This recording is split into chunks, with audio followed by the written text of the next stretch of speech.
Assalamualaikum semuanya, welcome back to my channel. Sudah waktunya belanja bulanan lagi, belanja bulanan pertama di 2021. Belanja tetap, nabung juga tetap ya mak, gaji besar, gaji kecil sama-sama nabung.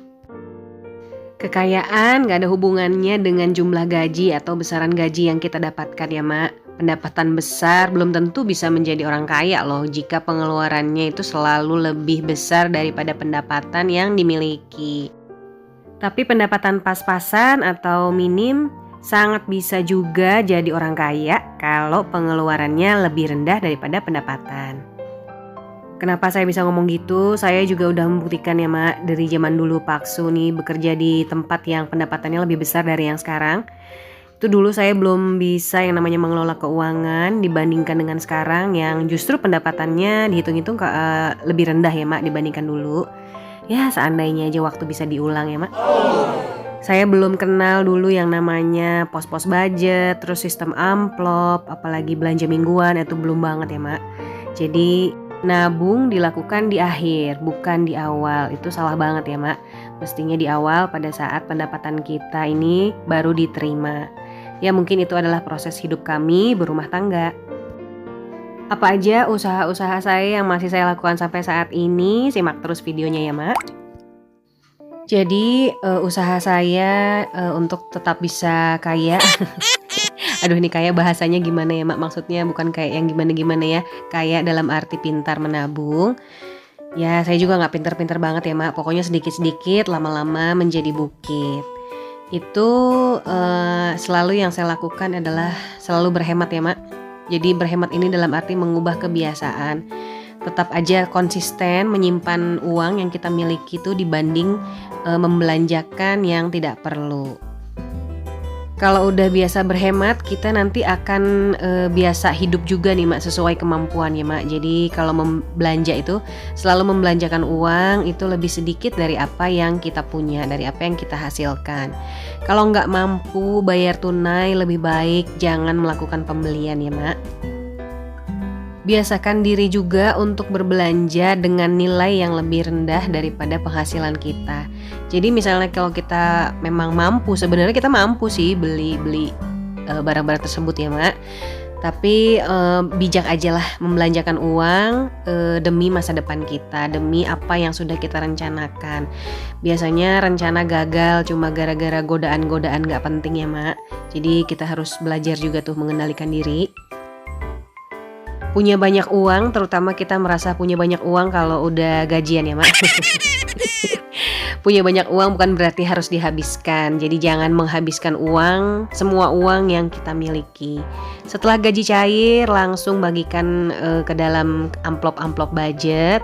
Terus bayarin semua deh kewajiban kita. Ataupun misalnya kalau kita punya hutang gitu ya mak, semuanya dibayarkan. Terus kalau misalnya dapat bonus, dapat uang bonus dari Paksu, dapat uang bonus dari perusahaan, kemudian dapat THR mungkin. Nah, itu jangan dibelanjakan semua ya, Mak. Karena harus disisihkan juga untuk keperluan yang mendesak. Karena kalau sewaktu-waktu tuh pasti kita akan perlulah itu. Nggak tahu kebutuhan yang kita nggak tahu gitu ya, Mak, nanti di depannya. Itu biasanya yang mendesak begitu. Jadi mindset kita nih pokoknya kebanyakannya simpan gitu ya mak, simpan saving. Pokoknya simpan aja apa yang kita dapat. Jadi jangan terlalu banyak menghabiskan uang. Kalau belanja seperti ini, belanja bulanan seperti ini, itu juga tetap harus ditekan ya mak, pengeluaran kita nih, beli apa yang benar-benar kita perlukan. Nggak perlu misalnya kita nyetok barang gitu ya, menimbun apalagi, itu dihindari aja ya mak. Jadi selama masih ada alternatif atau pilihan yang lebih murah ya kita lakukan aja. Kalau saya nih sudah lebih dari 3 bulan ini yang saya tekan pengeluarannya adalah pengeluaran untuk air mineral galon ya mak. Jadi saya biasanya 1 bulan itu, dulu saya beli minuman galon itu 1 bulan bisa berapa ya, 160 lah, 160 sampai 200 ribuan itu ya mak, untuk air minum saja. Nah kalau misalnya saya sekarang pakai airnya masak sendiri ya mak. Jadi kalau ada tamu aja saya keluarkan uang untuk membeli minuman galon. Karena kalau tamu kan kebutuhannya juga lebih banyak ya Mak. Gak mungkin kayaknya saya masak air sebanyak itu untuk tamu setiap hari. Tapi jatuhnya jadi lebih hemat ya Mak kalau beli untuk keperluan yang kita perlukan aja. Pengeluaran lain yang saya tekan itu adalah jajan ya Mak. Jadi saya menekan juga uang jajan di minimarket tuh. Biasanya seminggu bisa 3 kali jajan. Sekarang hanya seminggu sekali. Bukan sekarang, mulai dari bulan-bulan kemarinnya juga ya Mak. Itu jadi kalau misalnya kekurangan cemilan ya selebihnya saya buat sendiri di rumah. Pengeluaran hiburan dan liburan juga sebenarnya perlu ditekan ya Mak. Misalnya kita tidak perlulah ke mall kalau tidak perlu belanja, nggak perlu yang namanya window shopping. Terus kalau mau liburan atau ada hiburan yang lumayan ini ya Mak, lumayan besar gitu harus direncanakan ya Mak budgetnya.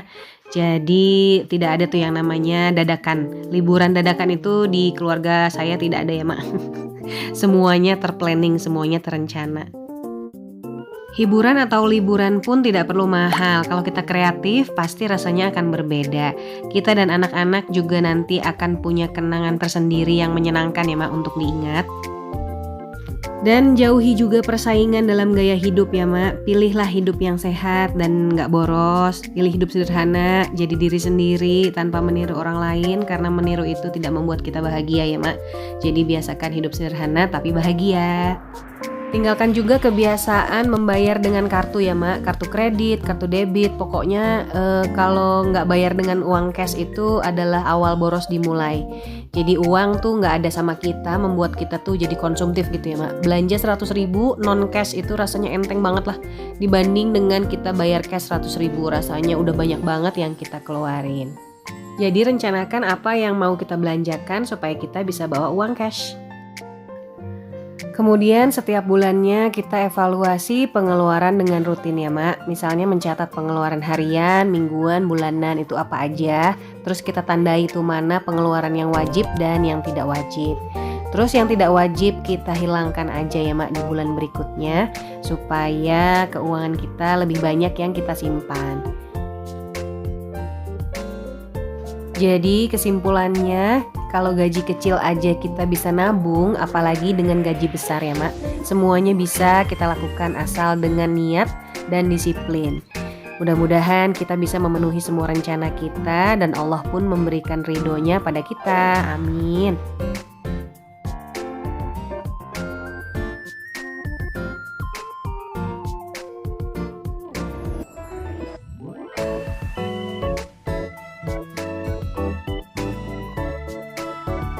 Terima kasih udah nonton sampai sini. Semoga videonya bermanfaat. Jangan lupa like, komen, dan subscribe. Sampai ketemu lagi di video saya selanjutnya. Wassalamualaikum warahmatullahi wabarakatuh. Bye-bye Mak.